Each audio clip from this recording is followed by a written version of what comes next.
We are just before the election of a new FIA president. And although there are many critics and many people left the FIA complaining about current president bin Sulayem, it looks like through clever strategy he will be unbeatable. So what is going on here? A lot of people criticize the management style of Mohammed bin Sulayem. They say he is giving himself more and more power and decisions are made without correct procedure. A number of people were stepping down because they didn't want to work under him anymore, or were fired. Race Director Tim Meyer, FIA CEO Natalie Robin, Technical Director Tim Goss, Sporting Director Steve Nielsen, Compliance Chief Paolo Bassari, and Commission President for Women in Motorsport Deborah Meyer, among others. So if so many people are against bin Sulayem, it should be easy to vote for someone else, you would think. But that's not so easy because of the complicated procedures of the FIA. If someone wants to be a candidate, they have to hand in their application between the 3rd and the 24th of October.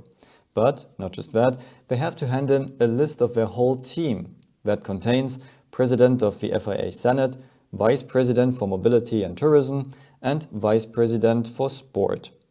Additionally, their team needs to contain vice presidents in different regions of the world.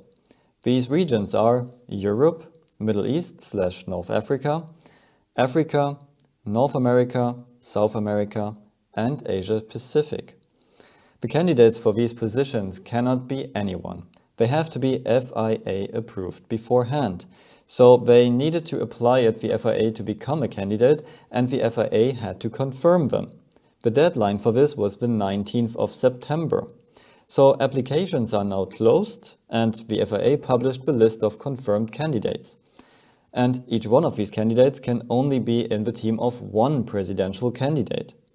And here we see a surprise.